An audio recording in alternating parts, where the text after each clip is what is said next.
अस्सलामु अलैकुम वरहमतुल्लाहि वबरकातुह। अल्हम्दुलिल्लाह अल्हम्दुलिल्लाहि हम्द शाकिरीन व बिही नस्तईन वस्सलातु वस्सलामु अला रसूलिहिल करीम व अला आलिहि व अस्हाबिहि व अहले बैतिहि अजमईन। अम्मा बाद फ़क़ाल हबीबुना सल्लल्लाहु अलैहि वसल्लम तलबुल इल्मि फ़रीज़तुन अला कुल्लि मुस्लिम।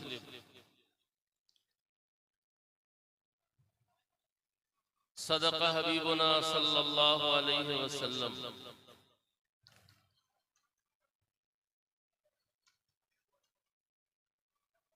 सदर अली क़द्र, हाज़रीन व नाज़रीन, स्टेज पर जलवा फरोज जवान नौजवान मुअक्कर अस्हाबे इल्म व फ़ज़्ल, अरबाब शेर व सुख़न, पर्दा नशी माओं और बहनों, इत्तला के मुताबिक आज की इस इजलास में हमारे हिंदू भाई भी शरीक हैं। मैं उन तमाम भाइयों को अपने इस खिताब में मोहब्बत के साथ शरीक करता हूँ और ये चाहता हूँ कि थोड़ी देर तवज्जो से सुन लें। शायद नफ़ा की बात हाथ लग जाए और जिंदगी के किसी मोड़ पर काम आ जाए। आपका ये बैनर कौमी यकजहती और इस्लाह मुआशरा के उन्वान से लगा हुआ है। बैनर ये बताता है कि जिस तरह की कौमी यकजहती आज से 75 साल पहले हिंदुस्तान में थी और हिंदू मुस्लिम दोनों कौमों ने पूरी यकजहती और एकता का सबूत देकर के हिंदुस्तान की गुलामी की जंजीर को तोड़ दिया था और काट कर फेंक दिया था और इस गुलाम सल्तनत को आजाद करा दिया था। मालूम यह होता है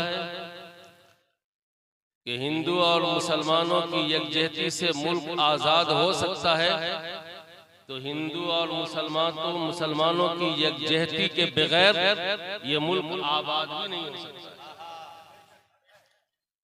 अगर इसकी आजादी आपकी यकजहती में पिन्हा थी तो इसकी आबादी भी आपकी मोहब्बत में और यकजहती में पिन्हा है। और कौन आदमी है जो नफरत से अपने घर को बर्बाद कर ले?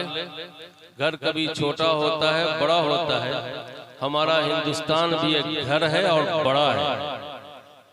ये अगर नफरत की हद से चढ़ गया तो इसकी आबादी मुतासिर होगी। कौमी यकजहती का ये उन्वान इस अजीम तरीन मजमा से, हिंदू भाइयों से और मुस्लिम भाइयों से मोहब्बतों के साथ मुतालबा करता है कि आप एक रहेंगे तो भारत आबाद रहेगा और आप एक नहीं रहेंगे तो अपना इतना बड़ा घर आबाद नहीं रहेगा।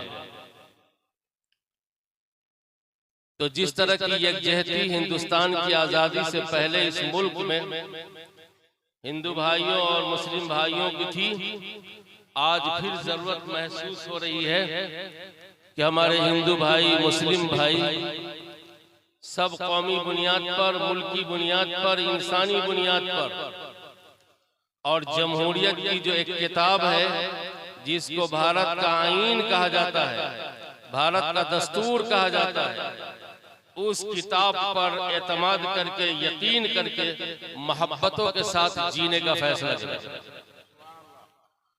अगर मोहब्बतों के साथ जीने का फैसला करेंगे तो हमारा ये घर आबाद रहेगा।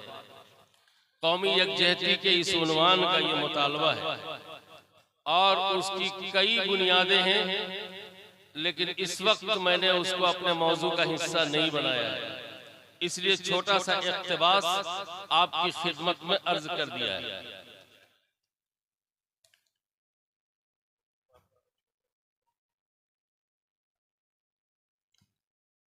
हमारी इंसानियत और हमारे इंसान होने का तकाजा है कि हम अमली तौर पर जानवर से मुमताज रहें।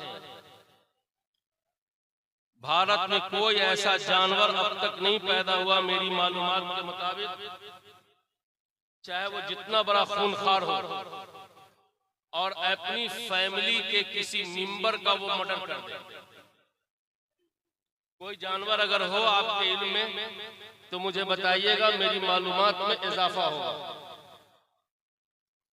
शेर और भेड़िया ये अपनी फैमिली के मेंबर का कभी मर्डर नहीं करता, कभी नहीं करता।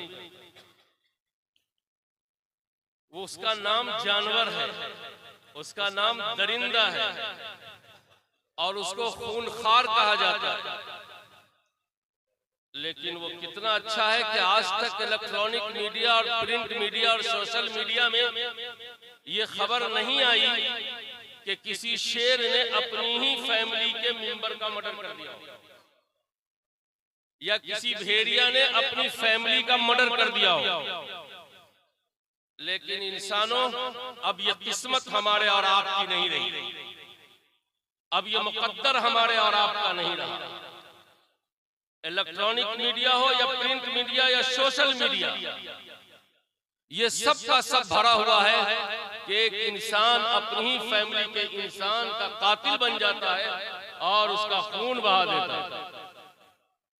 मैं इस भरे मजमा से पूछना चाहता हूं, हमारे हिंदू भाई यहाँ हैं, उनके धर्म के मुताबिक, उनके मजहब के मुताबिक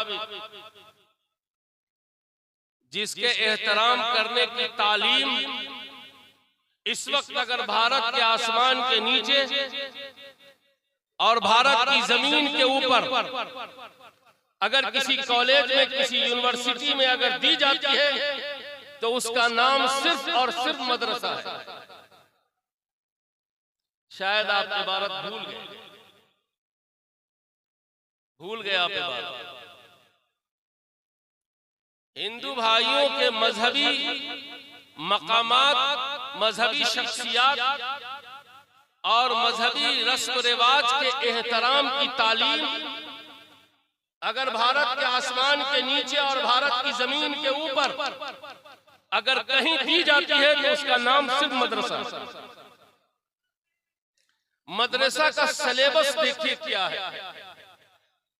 उलमा को भी ये बात ध्यान में रखनी चाहिए कि मदरसा पढ़ाता क्या है। मदरसा पढ़ाता है बड़ों का एहतराम किया जाए। मदरसे का सिलेबस है माँ का पांव दबाया जाए, गला नहीं। मदरसे का सबक है कि अब्बा का पांव दबाया जाए, बच्चों से शफकत की जाए। औरतें अगर किसी की हो तो पहले मर्दों को पर्दे का हुक्म दिया गया है, औरतों को पर्दे का हुक्म बाद में दिया गया है। कुरान पढ़ लीजिए, कुरान बताता है कि मर्दों की जिम्मेदारी है पहले अपने आप को लगाम दे, लेकिन मर्द खुद को लगाम देने को तैयार नहीं है। अगर मर्द देखना बंद कर दे मार्केट में तो औरतों की बेहयाई और ओरियानियत मार्केट में कम हो जाएगी।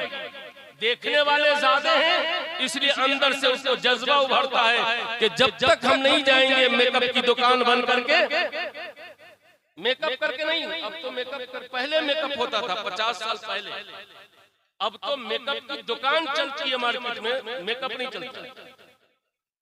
तो जब तक नहीं जाएंगे, जब तक लोग हमको देखेंगे नहीं, तो औरतों को यकीन हो गया है कि जिनको पहले पर्दा का हुक्म दिया गया था वो अब खुद बेपर्दा हो गए। उनकी निगाहें नहीं झुकती हैं। कोई लड़की आ जाए, कोई औरत आ जाए तो उनकी निगाहें नहीं झुकती है। एक दिल्ली एयरपोर्ट पर जो जमात का चोला पहन करके और स्टाइल इख्तियार करके जा रहा था, इंटेलिजेंस ने सिर्फ उसके आंख